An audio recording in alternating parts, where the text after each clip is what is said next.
कवि कहता है माँ की वंदना के लिए आप सब अपनी अपनी माँ को याद करें और आपके बात दिलों तक पहुँचे तो अपनी माँ के लिए जोरदार तालियां बजाएं।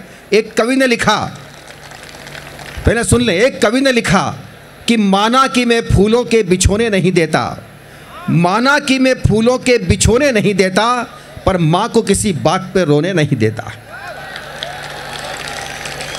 तालियां आपकी जितनी बजना चाहिए उतनी नहीं बजी। मैं आपको एक अवसर और प्रदान करता हूं आपकी ऊर्जा देखने के लिए। बहुत रोते हैं पर दामन हमारा नम नहीं होता, इन आँखों के बरसने का कोई मौसम नहीं होता। मैं अपने दुश्मनों के बीच भी महफूज रहता हूं क्योंकि मेरी माँ की दुआओं का खजाना कम नहीं होता। लेकिन दोस्तों, अभी भी मेडिकैप यूनिवर्सिटी के जो शोर शराबा तालियां आना चाहिए कविता के लिए, वो उसमें आधी कमी है। इस 50% को 125% तक ले जाएं। मैं आपको एक अवसर और प्रदान कर रहा हूं सारे लोगों को, जो बातचीत कर रहे हैं वो सब अपनी बात बंद करके हमारी तरफ देखें और हमें सुने।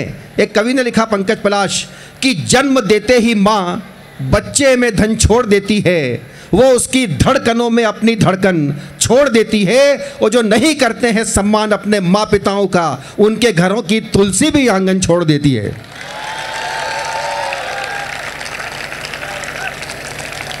चांसलर महोदय, मुझे आपकी ताली और आपका समर्थन मिला, मेरा यहाँ आना धन्य हो गया। मेरी 7 पीढ़ी आपकी लंबी उम्र की कामना करेगी।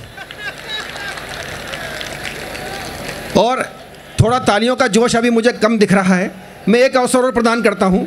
ये जो वीडियोग्राफर फोटोग्राफर सामने हैं, ये इधर मेहनत हम कर रहे हैं, फ़ोटो इधर खींचो। फोटोग्राफर दुनिया की सबसे बेचैन आत्मा होती है, तो बहुत शरीफ और समझदार हैं। हमारे पास एक जगह है पास में माखड़ोन, वहाँ गया मैं कवि सम्मेलन में, तो फोटोग्राफर कभी यहाँ से फ़ोटो खींचे, कभी यहाँ से फ़ोटो खींचे। मैंने कहा तू बहुत बेचैन लगता है, तेरी शादी नहीं हुई? वो बोलता है अभी तो मेरे पिताजी की भी नहीं हुई। तो मैंने कहा कि घर जा पूछ क्या शादी पिताजी कब करेंगे? वो बोले पहले दादाजी तो करें। तो आपकी तालियों का जोश, और अगर आपने मेरे ही फ़ोटो खींचे तब तो ठीक, पर मेरे बहाने फोटोग्राफर वीडियोग्राफर ने यदि और कहीं निशाना लगा रखा हो तो श्रद्धांजलि की पंक्ति देता हूँ फोटोग्राफर्स को मैं। और एक एक व्यक्ति की ताली केवल देखना भी चाहता हूँ, सुनना नहीं चाहता हूँ। सर के ऊपर बजते हुए पहले सुन लें, अग्रिम भुगतान की आवश्यकता नहीं है। इंदौर के लोग और एडवांस पेमेंट करें, बड़ा मुश्किल लगता है मुझे। पहले सुन लीजिए आप 2 पंक्तियाँ इन सारे फोटोग्राफर वीडियोग्राफर को। इन्होंने अगर पीछे लगा रखा हो कैमरा और मुझे वैसे ही बेवकूफ़ बना रहे हो, तो ये फोटोग्राफर वो वीडियोग्राफर इस सूखे हुए ठूंठ को प्रशंसा के जल से सींच रहे हैं। झांसी की रानी पीछे बैठी है और ये तात्या टोपे का फोटो खींच रहे हैं। मेरे पास मिनट का समय है, बहुत ज़्यादा समय नहीं है। जब आए, हाँ पीछे वाले कवि बोल रहे मेरे पास भी नहीं है, तो पास है। भोपाल की ट्रेन 9 बजे है, मुझे पता है।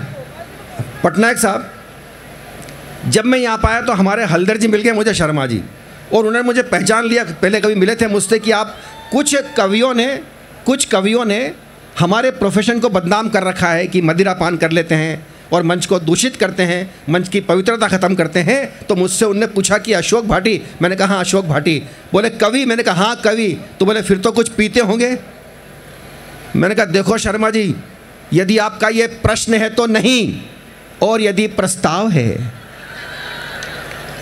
तो भी नहीं। आप क्या समझते हम साहित्यकार कवि होकर ये काम करेंगे? बिल्कुल नहीं। और आज आपने जो मंच सजाया मित्तल साहब, पटनायक साहब, वो तो बिल्कुल पावन पुनीत मंच है। किसी भी कवि ने एक बूंद शराब का सेवन नहीं किया। पावन पुनीत मंच है ये।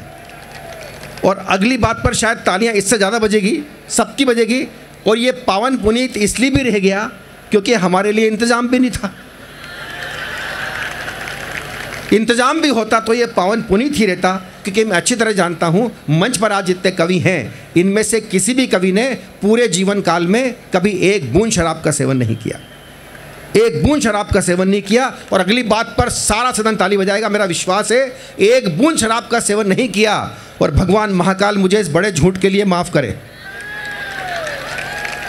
उज्जैन से आया हूँ। 2 तरह के भगवान बहुत प्रसिद्ध हैं। एक बाबा महाकाल जिनको भांग का प्रसाद लगता है, और दूसरे बाबा काल भैरव। और भैरूजी महाराज का किसका प्रसाद चढ़ता है ये मुझे इंदौर वालों को बताने की आवश्यकता नहीं है। इस मामले में सब वेल एजुकेटेड हैं। 4 पंक्ति पढ़ता हूँ कि पीते हैं तो तबीयत खराब होती है, और नहीं पीते हैं तो नीयत खराब होती है। पीते हैं तो तबीयत खराब होती है और नहीं पीते हैं तो नीयत खराब होती है। इसलिए एक दिन पीते हैं, एक दिन नहीं पीते हैं, न तबीयत खराब होती है ना नीयत खराब होती है। आपकी इस बात पर जो ताली बजी तो मुझे आपके टेस्ट का भी पता पड़ गया इस बहाने। कहाँ कहाँ लोग लाल कपड़े की दुकान वाले बैठे हुए यहाँ पर। लीजिए।